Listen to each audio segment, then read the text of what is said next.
Women's health, आज हम women's health के ऊपर डिस्कस करेंगे। आशा करती हूँ कि सभी को आज के सेशन से बहुत नॉलेज मिले और मैक्सिमम सेशन में आई नो कि फीमेल्स ही हैं, वो सभी अपनी हेल्थ को अच्छा मेंटेन करके रख सकें। आज के सेशन के बाद वुमेन हेल्थ हमारी एक मेन प्रायोरिटी होती है। हमें हमारे अपनी हेल्थ के लिए के ऊपर बहुत ज्यादा ध्यान देना चाहिए। और कोविड के टाइम में तो शायद आप सब समझ ही गए होंगे कि अगर हमारी हेल्थ अच्छी नहीं है तो हम पैसा भी इवन कुछ नहीं कर सकता, कांटेक्ट भी कुछ नहीं कर सकते। सबसे ज्यादा इम्पोर्टेंट है कि हमारी हेल्थ का अच्छा होना। तो आज जो मैं डिस्कस करने जा रही हूँ, ये मैं वुमेन्स हेल्थ के बारे में डिस्कस करूंगी।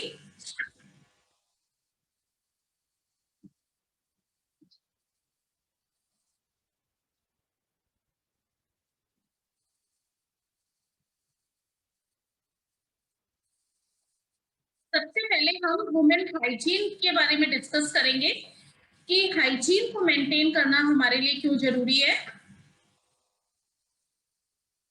जो गार्डन ऐसी रेंज है जो वुमेन हाइजीन के को ध्यान में रखते हुए बनाई गई है।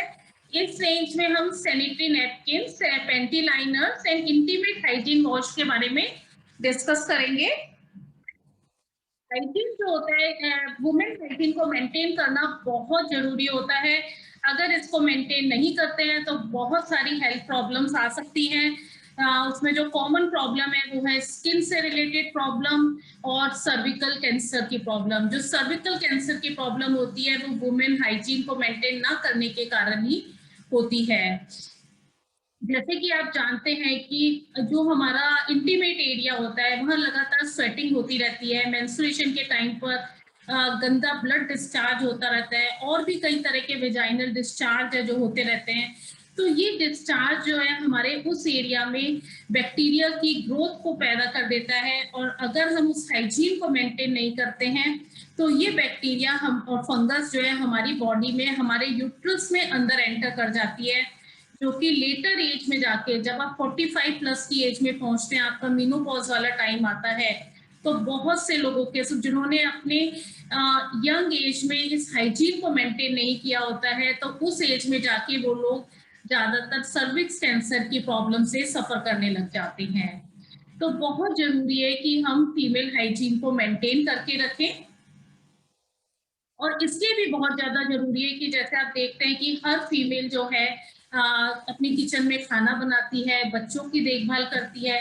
तो बहुत जरूरी है कि वुमेन जो है जर्म्स और डिजीजेस से फ्री हो, उसे किसी भी तरह की इस तरह की इन्फेक्शन या प्रॉब्लम ना हो। तो इसी चीज को ध्यान में रखते हुए आज का सेशन हमने बनाया है, जो हम डिस्कस करेंगे कि कैसे आप अपने आप को हेल्दी मेंटेन कर रख सकती हैं। एक एवरेज वुमेन लगभग अपने लाइफ टाइम में 500 मेंस्ट्रुएशन साइकिल को से सफर करती है। तो बहुत जरूरी होता है कि जैसे कि हम अपने घर में अपनी डे टू डे एक्टिविटी करते हैं, उसी तरह से मेंसेस के जो 5-7 दिन होते हैं उस टाइम पर हमें अपनी एक्स्ट्रा केयर करना बहुत जरूरी होता है, जिसका नहीं तो बुरा असर हमारी लेटर एज में जाकर पड़ता है। सैनिटरी नैपकिन ऐसा नहीं है कि सिर्फ सेफ्टी और कंफर्ट के लिए होते हैं। सैनिटरी नैपकिन का पर्पस होता है कि एक वुमेन की अच्छी हेल्थ को मेंटेन करना, अच्छे लाइफस्टाइल को मेंटेन करना। ज्यादातर लोग सोचते हैं कि क्या जरूरत है इतने कॉस्टली महंगे नैपकिन्स लेने की, क्या जरूरत है, ये तो हमें फेंकना ही होता है। लेकिन ऐसा नहीं है। एक अच्छा नैपकिन, सैनिटरी नैपकिन यूज करना आपको इन्फेक्शन से दूर रखता है, आपकी यूट्रस की हेल्थ को बहुत लंबे समय तक मेंटेन करके रखता है। जैसे कि आप जानते हैं कि पुराने जमाने में ज्यादातर लोग ऐसे ही कॉटन क्लॉथ वगैरह यूज करते थे। लेकिन 1970s से जो हमारे देश में इस चीज की अवेयरनेस इंक्रीज हो गई कि हमें सैनिटरी नैपकिन यूज करना चाहिए, और 1980s और 90s में आकर तो ये बहुत ज्यादा कॉमन हो गया। अब लोग, बहुत सारे लोग जो है घरों में सैनिटरी नैपकिन का इस्तेमाल करते हैं। लेकिन सैनिटरी नैपकिन को लेकर हमारी गवर्नमेंट ने कोई भी ऐसे रूल्स एंड रेगुलेशन नहीं बनाए हैं। कोई भी कंपनी इनको बना देती है और सेल करना शुरू कर देती है। तो बहुत जरूरी है कि जो आप नैपकिन यूज कर रहे हैं उनकी क्वालिटी अच्छी हो, वो आपकी हेल्थ तो जितने भी हेल्थ इश्यूज अराइज होते हैं, इन सबको ध्यान में रखते हुए वो बनाए गए हों। तो उन इश्यूज के बारे में अभी हम डिस्कस करेंगे। जैसे कि 62% लगभग जो ग्लोबल हेल्थ स्टैटिस्टिक्स हैं वो बताती हैं कि 62% जो वेजाइनल प्रॉब्लम्स होती है ज्यादातर तब होती हैं जबकि अनस्टेरिलाइज्ड सैनिटरी नैपकिन का इस्तेमाल किया जाए। जो आप सैनिटरी नैपकिन यूज करते हैं वो स्टेरिलाइज्ड होने चाहिए और हाई क्वालिटी के होने चाहिए। अगर आप अनस्टेरिलाइज्ड नैपकिन यूज करते हैं तो बहुत सारी वेजाइनल प्रॉब्लम्स जो है वो क्रिएट हो जाती हैं और लगभग 75% ऐसे हैं जिन्होंने इस चीज को फील करा है। अगर आपका सैनिटरी नैपकिन एयर इम्परमेबल है, मीन्स अगर उसमें से एयर पास नहीं हो रही है, तो वो जो है मेंसेस के टाइम में ईचिंग और मेंस्ट्रुएशनल क्रैम्प की प्रॉब्लम को क्रिएट करता है। तो वेस्टेज सैनिटरी नैपकिन जो ड्यू गार्डन रेंज में है हमारे, वो इस बात को ध्यान में रखते हुए बनाए गए हैं कि वो एयर परमिएबल है और स्टेरिलाइज्ड नैपकिन है।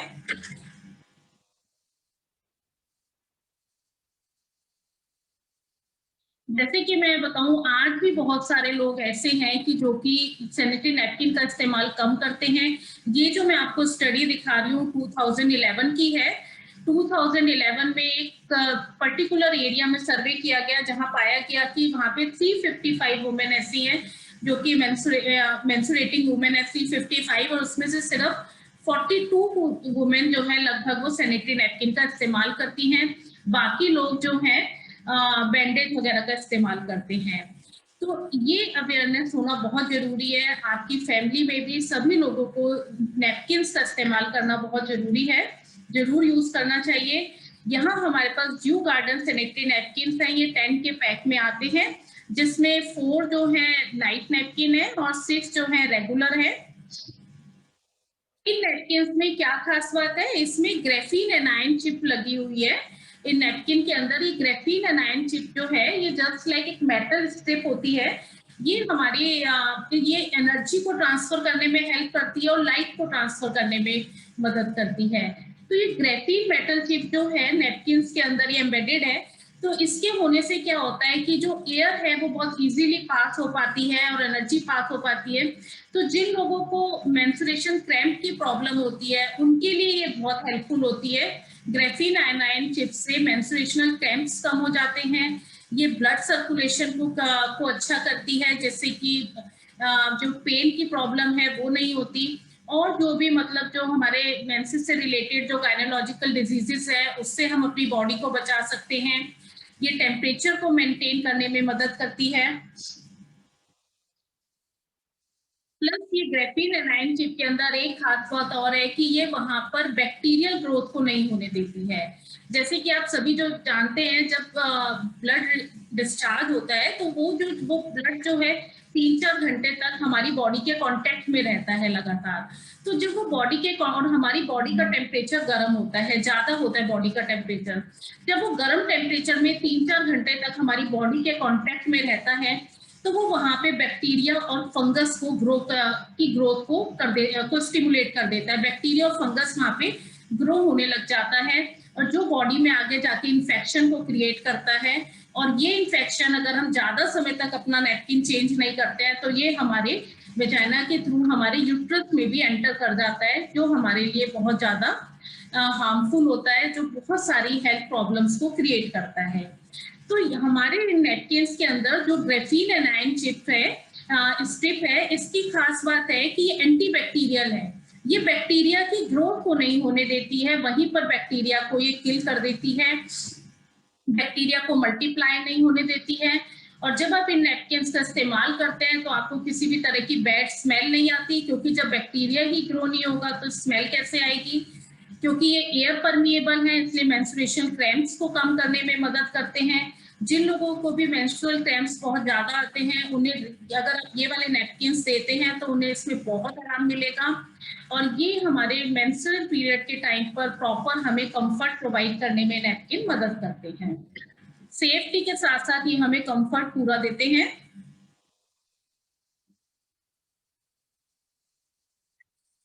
एनायंस क्या होते हैं, जैसे मैंने आपको बताया था ग्रेफीन एनायन चिप। तो ये ग्रेफीन जो एक मेटल होता है जो कि हमारी बॉडी में एनर्जी एंड लाइट को ट्रांसफर करने में मदद करता है। प्लस ये एनाइन क्या होते हैं, जैसे कि आप जानते हैं अगर हम जो खाना खा रहे हैं उसमें अगर विटामिन बहुत ज्यादा है तो वो खाना हमारे लिए बहुत हेल्दी होता है। इसी तरह से अगर हमारी एयर में एनाइन ज्यादा होते हैं तो वो एयर हमारे लिए बहुत अच्छी होती है, हमारी हेल्थ के लिए हेल्दी एयर मानी जाती है। तो हमारे आसपास के वातावरण में जो एयर है इसके अंदर एनायन होते हैं। और जैसे कि अगर मैं नेचुरल एनवायरनमेंट की बात करूं जहां पर हमें बहुत ज्यादा अच्छा फ्रेश नेचुरल एनवायरनमेंट मिलता है, लाइक माउंटेन्स पर, फॉरेस्ट पे या रिवर साइड, तो वहां की एयर में जो है एनायंस बहुत ज्यादा होते हैं। इसीलिए जो वहां का जो एनवायरनमेंट है वो बहुत ही कामिंग एंड सूदिंग एनवायरनमेंट होता है, जो हमारे माइंड को रिलैक्स करता है, हमारी बॉडी को काम करता है, हमारी बॉडी को रिजुविनेट करने में मदद करता है। इसी तरह से जो ये ग्रेफीन एनायन चिप इसके अंदर है, ये एनायन चिप जो है हमारी बॉडी को हेल्दी रखने में मदद करती है, बहुत सारे हेल्थ इश्यूज से हमें बचाने में मदद करती है। ये हमें रिजुविनेट करने में मदद करती है और हमें एनर्जाइज करने में मदद करती है। अगर ये इन नैपकिन्स का जो ग्रेफीन एनायन चिप्स वाले नैपकिन से इनका इस्तेमाल किया जाए तो ये बैड स्मेल को खत्म करती है, बैक्टीरियल ग्रोथ को नहीं होने देती है, वुमेन हाइजीन को मेंटेन करने में मदद करती है, ऑक्सीजन प्रॉपर प्रोड्यूस होती है जिससे मेंस्ट्रुअल क्रैम्प कम होते हैं। क्योंकि जब ऑक्सीजन एयर पूरी तरह से पास होगी, एयर परमिएबल होगी, तो वो क्रैम्प्स की प्रॉब्लम जो है वो अपने आप कम होने लग जाती है। ये जो नैपकिन्स हैं 8 लेयर प्रोटेक्शन में बनाई गई हैं। इसकी जो सबसे ऊपर वाली लेयर है वो कॉटन लेयर है, top most layer cotton layer है जो कि सॉफ्ट एंड स्किन फ्रेंडली है।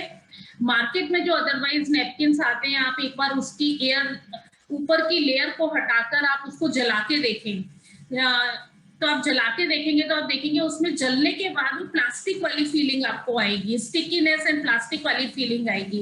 लेकिन जो हमारे नैपकिन है इनकी आप टॉप लेयर को जलाएंगे तो ये पूरी तरह से जल जाती है, राख बन जाती है और इसमें लीकेज बिल्कुल भी नहीं होती है। इसमें प्रॉपर विंग्स बने हुए हैं जो कि लीकेज को रोकती है। Anti bacterial graphene anion chip है जो कि बैक्टीरिया को ग्रो नहीं करने देती है। इसके अंदर जो सेंटर में लेयर है वो सुपर एब्जॉर्बेंट है, बहुत सारा जो पूरी तरह से उसको एब्जॉर्ब कर पाती है, ब्लड को एब्जॉर्ब करने में मदद करती है। और इसकी जो बॉटम लेयर है वो एयर परमिएबल है जो एयर को पास होने में मदद करती है। इवन इसमें जो ग्लू भी यूज किया गया है वो नॉन टॉक्सिक ग्लू है जो बॉडी को कहीं से भी हार्म नहीं करता है। बहुत इफेक्टिव नैपकिन है, एक बार जरूर जिन्होंने ट्राई नहीं करा है इन्हें जरूर ट्राई करके देखें। नेक्स्ट प्रोडक्ट है हमारा ड्यू गार्डन पेंटी लाइनर। पेंटी लाइनर जो है हमें पूरा दिन फ्रेश रखने में मदद करते हैं, फ्रेश एंड ड्राई रखने में मदद करते हैं। जिन लोगों को यूरिन लीकेज की प्रॉब्लम होती है या वेजाइनल डिस्चार्ज की प्रॉब्लम है या आप कहीं जा रहे हैं आपको लग रहा है कि आपका पीरियड आ सकता है तो उस टाइम पर आप जरूर इस पेंटी लाइनर को यूज कर सकते हैं। ये काफी टाइम तक के लिए ब्लड को होल्ड करने में मदद करते हैं, ब्लड यूरिन को होल्ड करने के लिए मदद करते हैं। और इवन जो पीरियड्स के लास्ट के डेज होते हैं उस टाइम भी आप इसका इस्तेमाल कर सकते हैं। जब आपको स्पॉटिंग की प्रॉब्लम होती है तो उस टाइम के लिए भी हेल्पफुल होते हैं।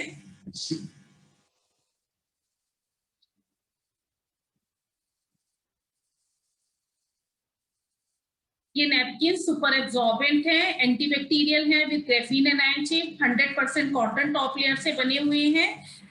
क्रैम्प्स को पीरियड्स के टाइम पर क्रैम्प्स को कम करने में मदद करते हैं, नॉन टॉक्सिक है, बॉटम लेयर ब्रीथेबल है इनकी और ओडोर फ्री है, किसी भी तरह की कोई बैड स्मेल नहीं आती है। इसमें डे एंड नाइट दोनों पैक इसके अंदर हैं। नेक्स्ट प्रोडक्ट है हमारा due garden foaming intimate wash. जो हमारा इंटीमेट एरिया होता है यहाँ की जो पीएच वैल्यू होती है बिल्कुल डिफरेंट होती है और उसको हमें मेंटेन करना बहुत जरूरी होता है। अगर हम उस पीएच वैल्यू को मेंटेन करके रखते हैं तो हम अपने उस एरिया में जो ईचिंग वगैरह होती है, रैशेज हो जाते हैं, उसको कंट्रोल कर सकते हैं। ये due garden foaming intimate wash है वो हमारे वेजाइनल फ्लोरा को मेंटेन करने में मदद करता है। इसमें vaginal flora and pH balance को मेंटेन करने में मदद करता है। ये इसमें ब्लूबेरी फ्रूट का एक्सट्रैक्ट है, सीबकथॉर्न एंड कैमोमाइल फ्लावर है, जो कि किसी भी तरह की बैड स्मेल जो आती है उसको ब्लॉक कर देता है। इसकी सूदिंग फ्रेग्रेंस है और सेफ है, हर स्किन टाइप पर आप इसका इस्तेमाल कर सकते हैं। ये किसी भी तरह की बैड स्मेल को रोकता है। जिन लोगों को वेजाइनल इचिंग की प्रॉब्लम होती है उनके लिए बहुत अच्छा होता है। ये आपके वहाँ के पीएच बैलेंस को मेंटेन करके रखता है, वेजाइनल फ्लोरा को मेंटेन करके रखता है, पूरा दिन आपको फ्रेशनेस वाली फीलिंग देता है। ये due garden foaming intimate wash जो है सभी फीमेल्स को जरूर यूज करना चाहिए। अभी भी मैं जानती हूँ बहुत सारी फीमेल्स ऐसी हैं जो कि रेगुलरली सोप का इस्तेमाल करती हैं। सोप एक प्रॉपर सॉल्यूशन नहीं है। अगर आप सोप का इस्तेमाल करते हैं तो वो बैड स्मेल को और बैक्टीरिया को किल नहीं करता है। अगर आप हाइजीन वॉश का अगर को यूज करते हैं तो आप खुद ही देखेंगे, आप 2 दिन भी यूज करेंगे कि जो स्मेल आपको पहले आती थी इसको यूज करने के बाद वो स्मेल नहीं आ रही है। इट मीन्स अगर स्मेल नहीं आ रही है तो बैक्टीरिया ग्रो नहीं हो रहा है, बैक्टीरिया मल्टीप्लाई नहीं हो रहा है। तो हाइजीन को मेंटेन करने के लिए बहुत जरूरी है कि हम सोप का इस्तेमाल ना करें। अपने इंटीमेट एरिया को क्लीन करने के लिए इंटीमेट वॉश का ही इस्तेमाल करें, क्योंकि अगर आप इंटीमेट एरिया को प्रॉपरली क्लीन करते हैं, वो बैक्टीरिया ग्रो नहीं होने देते, तो आप यूट्रस के कैंसर से अपने आप को बचाकर रख सकते हैं। तो ड्यू गार्डन जो है ये फोमिंग इंटीमेट वॉश है। इसको यूज करने का तरीका, आप यूज करने से पहले इसको एक बार शेक करेंगे। शेक करने के बाद 2 बार इसके पंप को प्रेस करेंगे, जितना फोम आएगा उसको आप यूज कर सकते हैं क्लीन करने के लिए। बहुत इफेक्टिव है और बहुत देखने में बहुत पतली सी बोतल लगती है कि छोटी है पतली है, लेकिन बहुत लंबे समय तक ही चलती है। मैं खुद इसको रेगुलरली यूज करती हूँ। अब मैं आपको कुछ ऐसे हेल्थ सप्लीमेंट के बारे में बताने जा रही हूँ। वैसे तो इन हेल्थ सप्लीमेंट्स के बारे में पहले भी मैंने आपको बताया है, लेकिन फीमेल हेल्थ के लिए, वुमेन हेल्थ के लिए ये हेल्थ सप्लीमेंट कैसे इम्पॉर्टेंट है, कैसे उनके लिए हेल्दी है, उनकी इम्यूनिटी को बूस्ट करने में कैसे मदद करते हैं, आज हम इसके बारे में डिस्कस करेंगे। सबसे पहले मैं आपको बता रही हूँ स्पिरुलिना के बारे में। स्पिरुलिना ये एक ब्लू ग्रीन एल्गी होती है जो बहुत सारे विटामिन्स एंड मिनरल्स में बहुत रिच होती है, आयरन में रिच होती है, तो वुमेन हेल्थ के लिए बहुत अच्छी मानी जाती है। ये इसके अंदर बीटा कैरोटीन बहुत ज्यादा होता है। इवन हम गाजर से भी कंपेयर करें तो गाजर के कंपैरिजन में इसमें बहुत ज्यादा बीटा कैरोटीन होता है, जो हमारी आंखों की रोशनी को बढ़ाने में मदद करता है। वुमेन में मैंने खासकर देखा ये प्रॉब्लम होती है कि 35-40 साल की एज में जाके उनकी जो आईज की जो आंखों की रोशनी थोड़ी कम होने लग जाती है। तो ये बीटा जो स्पिरुलिना है आंखों की रोशनी को बढ़ाने में मदद करता है, क्योंकि इसमें बीटा कैरोटीन बहुत ज्यादा है। इसमें GLA है, गामा लिनोलोइक एसिड। गामा लिनोलोइक एसिड हमारी हेयर एंड स्किन के लिए बहुत अच्छी होती है। अगर आप कभी हेयर और स्किन की प्रॉब्लम के लिए स्किन के डॉक्टर के पास गए हो तो उसने आपको अगर कोई मेडिसिन दी होगी तो आप उसके पीछे देखना GLA जरूर लिखा होगा।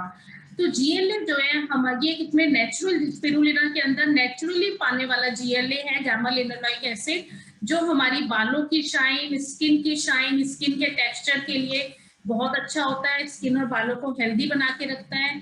नेल्स के लिए बहुत अच्छा होता है।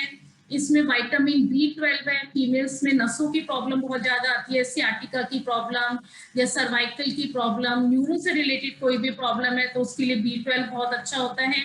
विटामिन E है जो एंटीऑक्सीडेंट्स में रिच होता है, बॉडी के टॉक्सिन्स को फ्लश आउट करने में मदद करता है।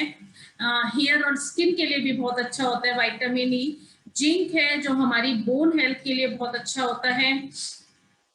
तो स्पिरुलिना जो है, अगर मैं फीमेल की बात करूं कि एक फीमेल को जितना न्यूट्रिशन चाहिए वो स्पिरुलिना सारा न्यूट्रिशन प्रोवाइड करता है।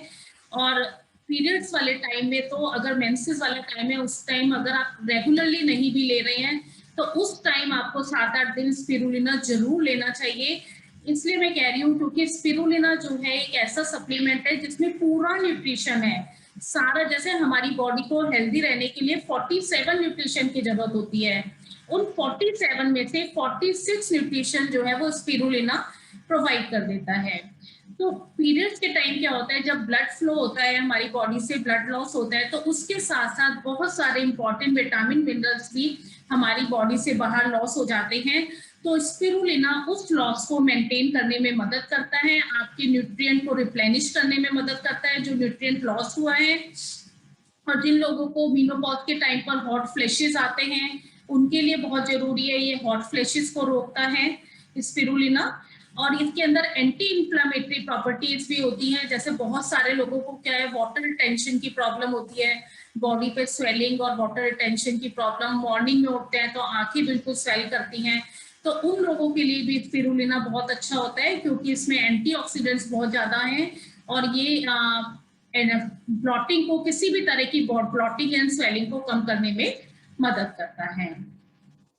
ओवरऑल अगर मैं स्पिरुलिना की बात करूं, क्योंकि इसमें सारा न्यूट्रिशन है, ये हमारी बॉडी के इम्यून सिस्टम को स्ट्रेंथन करने में मदद करता है, बॉडी के एजिंग प्रोसेस को स्लो डाउन करता है।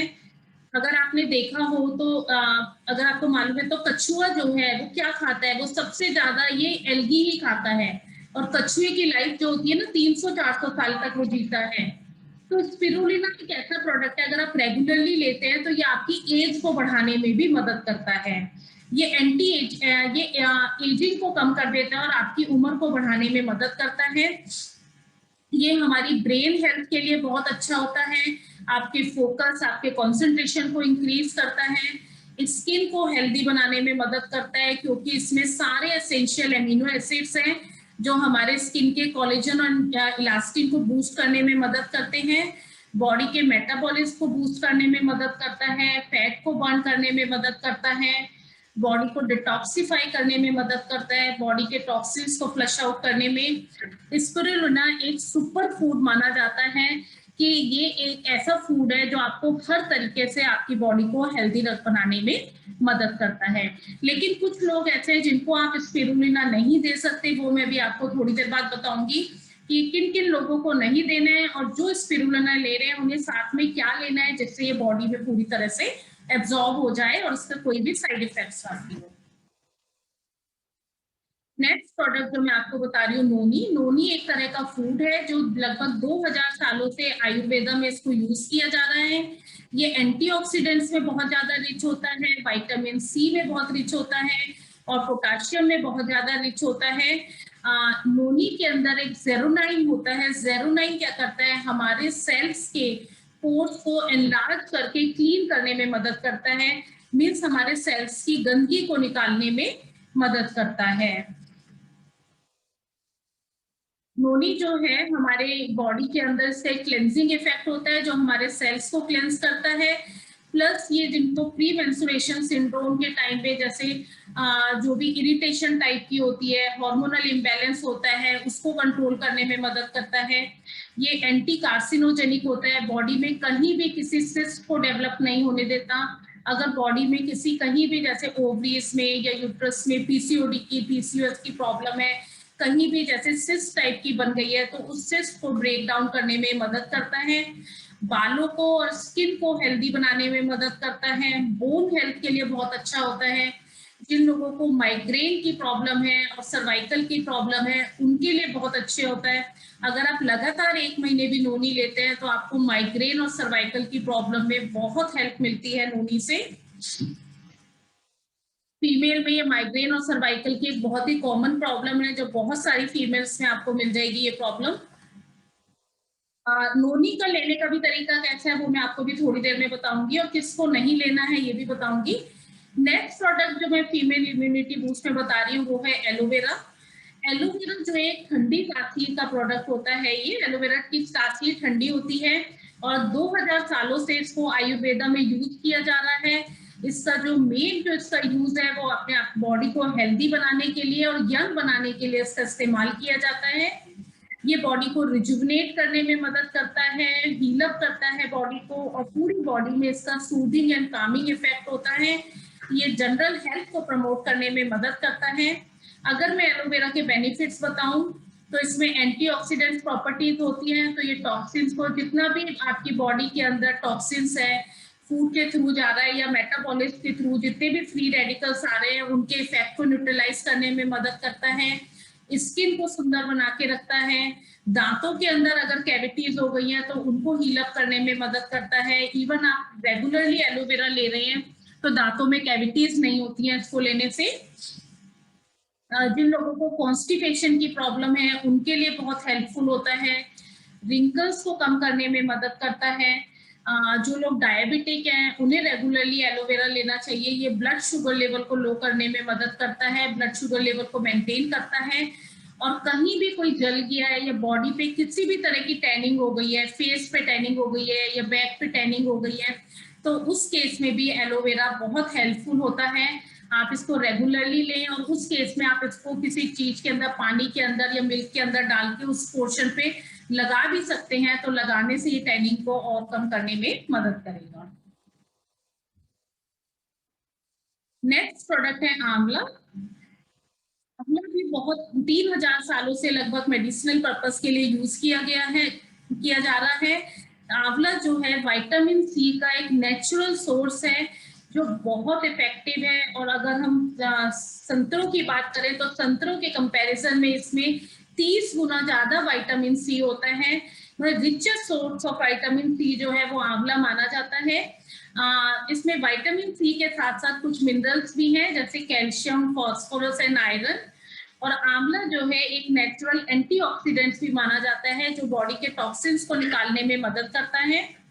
अगर मैं आंवला के बेनिफिट्स की बात करूं तो ये बॉडी को डिटॉक्सिफाई करता है। मीन्स जितने भी फ्री रेडिकल्स बॉडी के अंदर ब्रीदिंग के थ्रू या मेटाबॉलिक्स के थ्रू इकट्ठे हुए हैं उनको डिटॉक्स करने में मदद करेगा। आपकी इम्यूनिटी को बूस्ट करने में मदद करता है। गम्स की हेल्थ को इम्प्रूव करता है, मसूड़ों की हेल्थ को। आपके अगर आप रेगुलरली आंवला ले रहे हैं तो बालों को हेल्दी बनाता है, बाल झड़ने से रोकता है। ये आपके डाइजेस्टिव सिस्टम को हेल्दी बना के रखता है। और इसमें एंटी एजिंग प्रॉपर्टीज होती है, आपकी एजिंग को कंट्रोल करके रखता है। मीन्स आपकी एजिंग आपकी बॉडी पे, आपके स्किन पे, आपके बालों पे नजर नहीं आती है अगर आप रेगुलरली आंवला ले रहे हैं तो। नेक्स्ट प्रोडक्ट जो मैं आपको बता रही हूँ वो है कोलोस्ट्रॉम। कोलोस्ट्रॉम जो है जैसे कि माँ का जो पहला दूध होता है, कहते हैं ना जब माँ का जब बेबी होता है तो बेबी होने के बाद जो पहला दूध होता है वो एंटीबॉडीज में बहुत ज्यादा रिच होता है। उस दूध में जो बाद का दूध होता है, बाद के दूध से 100 गुना ज्यादा एंटीबॉडीज जो होती है माँ के पहले दूध में होती है।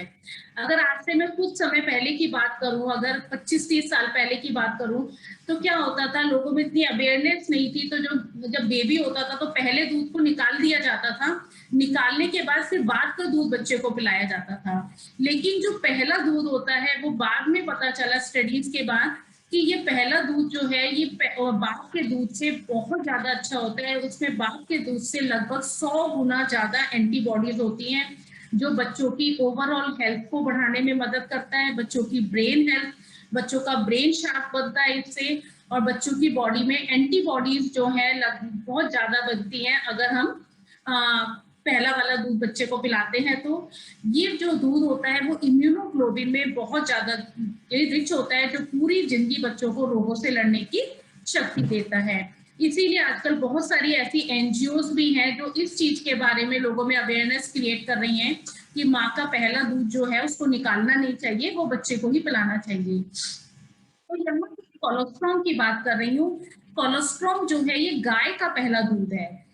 इसी तरह से जैसे माँ का पहला दूध जो है इम्यूनोग्लोबिन में बहुत ज्यादा रिच होता है, इसी तरह से गाय का पहला दूध भी, जब गाय के बेबी होता है तो गाय का पहला दूध भी जो है ये जो है इसके अंदर रेगुलर दूध के कंपैरिजन में 100 गुना ज्यादा एंटीबॉडीज होती हैं।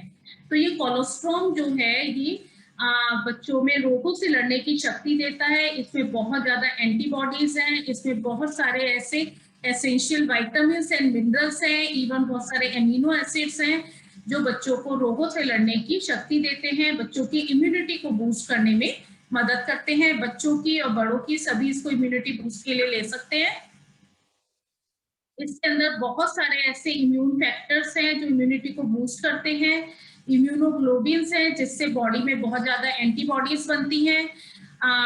आज से पहले शायद एंटीबॉडीज सब लोग नहीं जानते होंगे 1-2 साल पहले, लेकिन 2 साल से जब से कोविड आया तब से सब लोग जानते हैं कि एंटीबॉडीज की हमारी हमारी जिंदगी में कितनी ज्यादा इम्पोर्टेंस है। तो ये कोलेस्ट्रॉल जो है बॉडी में एंटीबॉडीज को बनाने में मदद करता है। इसमें बहुत सारे ऐसे ग्रोथ हार्मोन्स हैं जो बच्चों की ग्रोथ के लिए बहुत अच्छे होते हैं, बच्चों की, बड़ों की, हम सबकी ग्रोथ के लिए अच्छे होते हैं। अगर मैं बच्चों की बात करूं तो बच्चों में अगर हाइट नहीं बढ़ रही है तो अगर आप कोलेस्ट्रॉल रेगुलरली देते हैं, 10 साल की एज के बाद 2 कोलेस्ट्रॉल कैप्सूल रेगुलरली देते हैं, तो बच्चों की हाइट जो है बहुत अच्छी निकलती है इससे। और उसके साथ साथ क्योंकि इसमें बहुत सारे विटामिन्स, मिनरल्स भी हैं, बहुत सारे एमिनो एसिड्स हैं जो हमारी हाइट को बढ़ाने में मदद करते हैं। लेकिन हाइट बढ़ाने की एक उम्र होती है। फीमेल में हाइट जो है 12-13 साल तक की एज तक बढ़ती है, और अगर मैं बॉयज की बात करूं तो बॉयज में 17-18 साल तक की एज तक बढ़ती है। तो आपको अगर हाइट बढ़ाने के लिए देना है तो 10 साल से लेकर 17 साल तक की एज तक बॉयज को जरूर देना है, और गर्ल्स को 10 साल से लेकर 14 साल तक की एज तक जरूर आपको कोलेस्ट्रॉल देना है हाइट बढ़ाने के लिए। और कोलेस्ट्रॉल जो है 5 साल की एज के बाद किसी को भी दे सकते हैं, 5 साल से पहले नहीं देना है।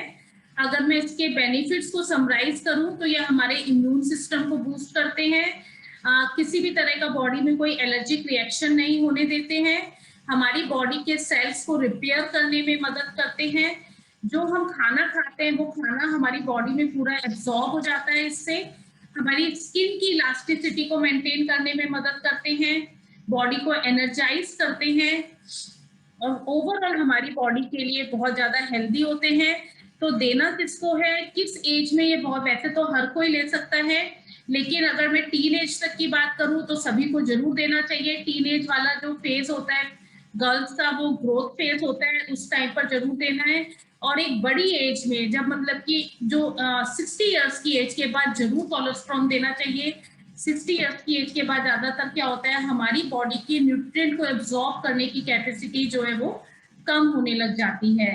तो ये हमारे न्यूट्रिएंट अपटेक को इम्प्रूव करने में मदद करता है। जो खाना हम अपने फूड के थ्रू ले रहे हैं वो पूरा हमारी बॉडी में एब्जॉर्ब होने लगता है, और एंटीबॉडीज बहुत ज्यादा बॉडी में बनाता है। तो इसलिए भी 60 साल की एज के बाद जरूर देना चाहिए, क्योंकि 60 साल की एज के बाद धीरे धीरे हमारी बॉडी की इम्यूनिटी जो है वो कम होने लग जाती है। बच्चों को टीन एज में और बड़ी एज में जरूर देना है, और वैसे तो हर एज ग्रुप में आप इसको ले सकते हैं। अब मैंने आपको इम्यूनिटी बूस्ट में, फीमेल की इम्यूनिटी बूस्ट में मैंने आपको 5 सप्लीमेंट बताए थे। 5 में से सबसे पहले मैं बता रही हूँ इनको लेना कैसे है। स्पिरुलिना का 2 से 3 कैप्सूल डेली ले सकते हैं, लेकिन स्पिरुलिना को कभी भी खाना खाने के बाद नहीं लेना, खाना खाने से 20-25 मिनट पहले लेंगे। खाना खाने से या नाश्ता करने से 20-25 मिनट पहले लेना है। आप एक साथ भी ले सकते हैं, या तो खाना खाने से पहले ले लें या खाने के साथ भी ले सकते हैं। खाने के साथ लेंगे तब भी अच्छा रहेगा कि आपने आधा खाना खा लिया, बीच में खा लिया, फिर बीच में स्पिरुलिना ले लिया, फिर बाद में आपने बचा हुआ खाना खा लिया। तो 2 या 3 कैप्सूल ले सकते हैं, दोनों इकट्ठे ले सकते हैं आप इसमें स्पिरुलिना के कैप्सूल। नोनी के केस में आपको क्या करना है, 2 कैप्सूल डेली लेना होता है, एक सुबह और एक शाम को। इसको खाना खाने से आधा घंटा पहले लेना है। और नोनी लेने का एक तरीका होता है कि जैसे आपने 5 दिन नोनी लिया, उसके बाद 2 दिन आपने रेस्ट दिया बॉडी को, फिर 5 दिन नोनी लिया, फिर 2 दिन रेस्ट करा, फिर आप रेगुलरली इसको ले सकते हैं। ऐसा क्यों है कि नोनी के बीच में क्यों देते हैं, क्योंकि नोनी हमारे सेल्स के पोर्स को एनलार्ज करके उनको क्लेंस करने में मदद करता है, हमारे सेल्स की गंदगी को बाहर निकालने में मदद करता है। तो जब आप इसको लेना स्टार्ट करते हैं तो ये हम आपकी बॉडी जो को अडेप्ट करता है, शुरू के कुछ दिनों में अडेप्ट करता है। तो जिससे बॉडी में कुछ लोगों को साथ क्या होता है ना, जैसे नोनी लेंगे तो क्या होगा, किसी को लूज मोशन लग जाएंगे, इस तरह की प्रॉब्लम होती है, इनडाइजेशन की प्रॉब्लम या लूज मोशन की प्रॉब्लम होती है। तो नोनी के केस में हमेशा ऐसा होता है, लेकिन ये शुरू के, इसीलिए इसको बीच में ब्रेक दे दे के स्टार्ट करना है। 5 दिन लेना है, फिर ब्रेक करना है, फिर 5 दिन लेना है, फिर ब्रेक करना है, जिससे हमारी बॉडी उसको एडजस्ट कर ले। मीन्स अगर लूज मोशन हो रहे हैं तो ये कोई गलत बात नहीं है, ये अच्छी बात है। इट मीन्स आपकी बॉडी की जो टॉक्सिन्स है, जो गंदगी है, जो आगे जाके आपको एक बीमारी का रूप ले लेती, वो गंदगी, वो टॉक्सिन्स जो है आपकी बॉडी से बाहर निकल रही है। नोनी जिन लोगों का, नोनी और स्पिरुलिना दोनों के केस में कुछ बातें ध्यान रखनी है कि कुछ लोगों को नहीं देना है। जैसे मैं अगर स्पिरुलिना की बात करूं तो जो लोग हाइपरथायरॉइडिज्म की प्रॉब्लम से सफर कर रहे हैं, थायराइड दो तरह का होता है, एक होता है हाइपर और एक हाइपो। तो हाइपरथायरॉइड की प्रॉब्लम जिसको है उन लोगों को स्पिरुलिना नहीं लेना है। जिन लोगों को सी फूड से एलर्जी है वो भी स्पिरुलिना नहीं लेंगे। अगर बहुत तेज बुखार आया हुआ है तो उस पीरियड में स्पिरुलिना नहीं लेना है। अगर यूरिक एसिड के लेवल्स एबनॉर्मल रहते हैं, कभी बढ़ जाते हैं कभी घट जाते हैं, तो स्पिरुलिना नहीं लेना है। और अगर किडनी से रिलेटेड कोई प्रॉब्लम है तब भी स्पिरुलिना नहीं लेना है। आप बेशक पिक ले सकते हैं, इन सब प्रॉब्लम्स में स्पिरुलिना नहीं लेना है। और नोनी के केस में अगर मैं बात करूं तो सिर्फ उनको नहीं लेना जिनको पोटाशियम रिस्ट्रिक्ट किया हुआ है। कुछ लोगों को डॉक्टर ने मना किया होता है कि आपको पोटाशियम नहीं लेना है अपनी डाइट में। नोनी पोटाशियम में बहुत ज्यादा रिच होता है, और पोटाशियम ज्यादातर उनको मना किया जाता है जिनको किडनी से रिलेटेड कोई प्रॉब्लम होती है। तो किडनी से रिलेटेड प्रॉब्लम वाले लोग जो हैं जिनकी डाइट पोटाशियम रेस्ट्रिक्टेड की गई है उन्हें नोनी नहीं लेना है, अदरवाइज हर कोई ले सकता है। अगर एलोवेरा की बात करूं तो 2 से 4 कैप्सूल डेली लेने, 2 सुबह 2 शाम को। आंवला भी 2 सुबह लेना है 2 शाम को लेना है। और कोलोस्ट्रॉम 1 कैप्सूल सुबह और 1 शाम को लेना है।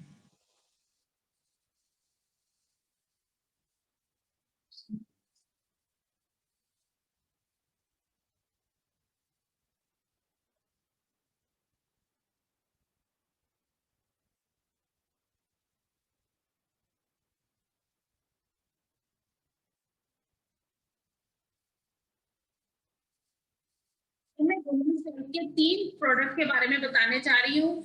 ये अपनी बॉडी की नीड के अकॉर्डिंगली आप इसको चूज कर सकते हैं कि इसको इसकी जरूरत है। और ये ऐसे प्रोडक्ट हैं जो एक वुमेन को हेल्दी बनाने में मदद करते हैं। अगर आप इनके लेते हैं तो आपको कभी भी कोई यूट्रस से रिलेटेड प्रॉब्लम, ब्रेस्ट में गांठों की प्रॉब्लम, हार्मोनल इम्बैलेंस की प्रॉब्लम से जो लोग सफर कर रहे हैं, या पीसीओडी और पीसीओएस की प्रॉब्लम से सफर कर रहे हैं, या एनीमिक है, तो उन सभी लोगों के लिए ये सप्लीमेंट्स बहुत हेल्दी है, मस्त प्रोडक्ट है, जिनके बारे में आप बता रही हूँ। आप अपनी प्रॉब्लम के अकॉर्डिंगली आप चूज कर सकते हैं। पहले मैं आपको बता रही हूँ folic and iron plus. Folic and iron plus के अंदर 2 मेन इंग्रेडिएंट है, आयरन एंड फॉलिक। आयरन क्या करता है? आयरन हमारी बॉडी में रेड ब्लड सेल्स को प्रोड्यूस करने में मदद करता है, जिससे हीमोग्लोबिन लेवल जो है इंप्रूव होना शुरू हो जाता है। जिन लोगों का हीमोग्लोबिन डाउन रहता है उनको ये जरूर देना चाहिए, क्योंकि हीमोग्लोबिन को इंप्रूव करता है। प्लस इसके अंदर फॉलिक एसिड है। फॉलिक एसिड क्या करता है कि जो आपके रेड ब्लड सेल्स बन रहे हैं, जो नए रेड ब्लड सेल्स बन रहे हैं, वो हेल्दी और रेड बनते हैं बिल्कुल। जैसे फीमेल्स में क्या होता है ना कि हर महीने बहुत ज्यादा ब्लड फ्लो होता है, तो ब्लड लॉस होता है बॉडी से, तो और हर महीने इतना सारा जो है नया ब्लड बनता है। तो ये आयरन एंड फॉलिक एसिड जो है फीमेल के लिए बहुत जरूरी होता है, कि जिससे जो न्यू सेल्स बन रहे हैं वो हेल्दी और रेड बने। और जब फीमेल कोई प्रेग्नेंट वुमेन होती है, जब कंसीव करते हैं, तो उस टाइम भी फॉलिक एसिड जरूर दिया जाता है, जिससे जो बेबी जो ग्रो हो रहा है बॉडी में, उसके अंदर कोई भी बर्थ से रिलेटेड जो है प्रॉब्लम या डिफेक्ट ना आए। बेबी की एक अच्छी हेल्थ को, अच्छी ग्रोथ को मेंटेन करने के लिए फॉलिक एसिड दिया जाता है। इसके अंदर फॉलिक एंड आयरन प्लस के अंदर विटामिन सी भी है। जब भी आप आयरन देते हैं तो आयरन के साथ विटामिन सी देना बहुत जरूरी होता है, क्योंकि आयरन ज्यादातर आयरन लेने के बाद क्या होता है, वॉमिट वाली फीलिंग या नोजिया फीलिंग होती है और कॉन्स्टिपेशन की प्रॉब्लम होती है। अगर आप साथ में विटामिन सी देते हैं तो आपको नोजिया फीलिंग नहीं होती, जी मिचलाने वाली प्रॉब्लम नहीं होती है। तो यहाँ पर इसमें जो Vestige folic and iron plus है, इसमें iron, folic acid plus vitamin C तीनों इसी के अंदर डले हुए हैं। प्लस इसमें B12 है, जो नर्व सेल से रिलेटेड कोई प्रॉब्लम नहीं आती। जैसे क्या होता है फीमेल के अंदर खासकर, क्योंकि हार्मोन बहुत ज्यादा ब्लड लॉस होता है, तो विटामिन B12 की कमी हो जाती है। इवन जो लोग मीनोपॉज की स्टेज में चल रहे होंगे उनके साथ खास ये प्रॉब्लम होगी कि B12 की कमी हो जाती है, क्योंकि उस टाइम बहुत ज्यादा ब्लड लॉस होता है। तो B12 की कमी से बॉडी के अंदर नर्व से रिलेटेड प्रॉब्लम आ जाती है, जैसे कि सियाटिका पेन की प्रॉब्लम है, किसी को वेरिकोज वेन की प्रॉब्लम हो जाती है। तो उस केस में B12 जो है बहुत जरूरी होता है। तो ये जो आयरन एंड फॉलिक कैप्सूल है, इनके अंदर प्रॉपर अमाउंट ऑफ B12 है, जो B12 की कमी को पूरा करता है। फॉलिक एंड ये जो कॉम्बिनेशन है आयरन का, फॉलिक एसिड का, B12 एंड B12 का, ये एक फीमेल के लिए, फीमेल की ग्रोथ एंड डेवलपमेंट के लिए बहुत ज्यादा इंपॉर्टेंट है। बहुत हेल्दी कॉम्बिनेशन है ये, जो फीमेल में जो थकान और फटीगनेस वाली जो प्रॉब्लम रहती है उन सबको खत्म करने में ये मदद करता है। ओवरऑल एक फीमेल को हेल्दी बनाने में मदद करता है। क्रैनबेरी की बात करूं तो क्रैनबेरी जो है ये रेड कलर की बेरीज होती है जो नॉर्थ अमेरिका में बहुत ज्यादा पाई जाती हैं। क्रैनबेरी जो ब्लैडर से रिलेटेड प्रॉब्लम, ब्लैडर से रिलेटेड कोई भी इंफेक्शन होता है, यूरिनरी ब्लैडर से रिलेटेड या स्टोमक और लिवर से रिलेटेड जो कमियां होती हैं उनको हील अप करने में मदद करती है। ज्यादातर इसको यूरिनरी ट्रैक्ट इन्फेक्शन के लिए यूज किया जाता है। अगर यूरिनरी ट्रैक्ट इन्फेक्शन की प्रॉब्लम होती है तो अगर आप डॉक्टर के पास भी जाओगे तो डॉक्टर आपको क्रैनबेरी जरूर देगा, क्योंकि यूटीआई की प्रॉब्लम जो है बिना क्रैनबेरी के ठीक होना इम्पॉसिबल होता है लगभग। वेस्टीज क्रैनबेरी जो है इसमें साथ में फ्लेवोनॉइड्स भी हैं, एंटी इंफ्लेमेटरी एजेंट्स हैं जो पूरी बॉडी में कहीं भी स्वेलिंग है तो उसको कम करने में मदद करते हैं। और इसमें proper amount of vitamin C and fibre है जो बॉडी के लिए बहुत हेल्दी होता है। जिसमें फाइबर है वो प्रोबायोटिक हेल्दी बैक्टीरिया को बढ़ाने में मदद करता है बॉडी के अंदर। किसी भी और फ्रूट्स और वेजिटेबल की अगर हम कंपेयर करें तो क्रैनबेरी में सबसे ज्यादा एंटीऑक्सीडेंट्स होते हैं, सबसे ज्यादा पावरफुल एंटीऑक्सीडेंट्स होते हैं जो बॉडी के टॉक्सिन्स को निकालने में मदद करते हैं। क्रैनबेरीज में एक डी मैनोज नाम का शुगर होता है जो कि हमारा डी मैनोज एक फ्रूट शुगर होती है, फ्रक्टोज होती है जो कि Apple, oranges, peaches and blueberries and cranberries fruit में पाई जाती है। तो ये डी मैनोज शुगर के साथ ये क्रैनबेरीज, वेस्टीज क्रैनबेरी जो है, क्रैनबेरीज प्लस डी मैनोज का एक बहुत अच्छा कॉम्बिनेशन है। तो अगर आप एक बार इसको लेते, जैसे जिन लोगों को यूटीआई की प्रॉब्लम होती है ना, तो उनको क्या होता है वो यूटीआई की प्रॉब्लम बार बार होती है, एक बार ठीक हो गई फिर दोबारा हो जाएगी। ऐसे क्यों होता है? क्योंकि जो यूटीआई का जो बैक्टीरिया होता है वो हमारे अंदर ब्लैडर की जो वॉल्स है वहां पे वो चिपक जाता है, और चिपकने के बाद एक बार वो चिपक गया तो वो हटता नहीं है। तो इसीलिए ऐसा होता है कि जब यूटीआई के केस में कि इन्फेक्शन अगर एक बार हो गया तो वो बार बार रिकर करता है इन्फेक्शन, क्योंकि वो बैक्टीरिया थोड़ा सा हटता है फिर से चिपक जाता है, पूरी तरह से वहां से नहीं हटता है। तो क्रैनबेरीज और डी मैनोज का कॉम्बिनेशन जो है वो बैक्टीरिया को वहां से चिपकने नहीं देती है, हमारे यूरिनरी वॉल से, ब्लैडर से जो है, ब्लैडर की इनर वॉल से उसको चिपकने नहीं देती है। तो इससे बार बार यूटीआई होने के चांसेस जो है वो बिल्कुल खत्म हो जाते हैं। ये हेल्दी यूरिनरी ट्रैक्ट को मेंटेन करने में मदद करती है। किसी भी तरह की ब्लैडर से रिलेटेड, यूरिनरी ब्लैडर से रिलेटेड कोई भी कॉम्प्लिकेशंस है तो उसको खत्म करने में मदद करती है, क्योंकि इसमें विटामिन सी है, साइट्रिक एसिड है जो कि ब्लैडर कॉम्प्लिकेशंस को खत्म करने में मदद करता है। और ये डी मैनोज जो है हमारे यूरिनरी वॉल्स, यूरिनरी ट्रैक्ट की वॉल से बैक्टीरिया को नहीं चिपकने देती है, जिससे इन्फेक्शन बहुत जल्दी खत्म हो जाता है। और डी मैनोज के अंदर प्रीबायोटिक में डी मैनोज बहुत ज्यादा रिच होता है। प्रीबायोटिक वो फाइबर है जो हमारी बॉडी में हेल्दी गुड बैक्टीरिया को ग्रो करने में मदद करता है। अगर डी मैनोज आप ले रहे हैं तो आपके इंटेस्टाइन में हेल्दी बैक्टीरिया जो है वो इंक्रीज हो जाते हैं, क्योंकि हमारे डाइजेस्टिव सिस्टम को हेल्दी करने में मदद करते हैं। जिन लोगों को वाटर रिटेंशन की प्रॉब्लम होती है, बॉडी में स्वेलिंग की प्रॉब्लम होती है, सुबह उठते हैं तो उस केस के लिए भी क्रैनबेरी बहुत हेल्पफुल होता है। ये वाटर रिटेंशन को रिड्यूस करने में मदद करता है।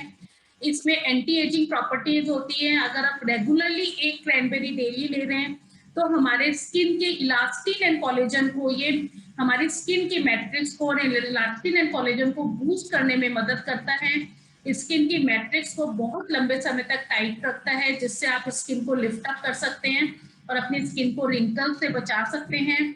और बालों के लिए भी इसमें बहुत हेल्दी होता है, बालों के लिए भी इसका एंटी एजिंग इफेक्ट होता है क्रैनबेरी का। क्रैनबेरी का भी हमें अभी लेना कितना डोसेज है वो मैं बताऊंगी। वैसे क्रैनबेरी एक कैप्सूल डेली लेना होता है। अगर मैं शतावरी की बात करूं तो शतावरी जो है फीमेल हेल्थ की जितनी भी जड़ी बूटियां होती हैं उनकी क्वीन इसको कहा जाता है। इसको हजारों सालों से आयुर्वेदा में फीमेल टॉनिक की तरह यूज किया जाता है। और हार्मोनल बैलेंसर की तरह यूज किया जाता है। अगर मैं फीमेल्स की बात करूं तो उनमें हार्मोनल इम्बैलेंस की प्रॉब्लम बहुत ज्यादा आती है। बहुत सारी लाइफ में ऐसी स्टेजेस होती हैं जब बॉडी के हार्मोन्स एकदम इम्बैलेंस होने लग जाते हैं।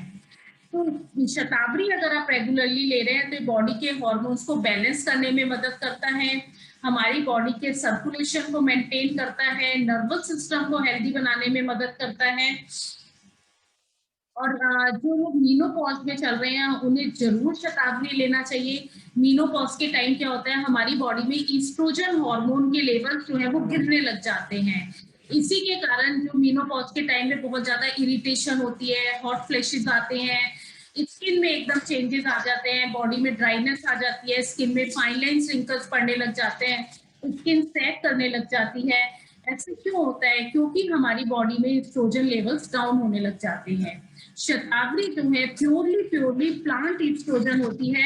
ईस्ट्रोजन को ब्यूटी हार्मोन भी कहा जाता है फीमेल के लिए। शतावरी जो है प्योरली प्लांट ईस्ट्रोजन होती है, तो ये ईस्ट्रोजन के लेवल को बूस्ट करने में मदद करती है। तो ओवरऑल फीमेल के हार्मोन्स को बैलेंस करने में मदद करती है ये।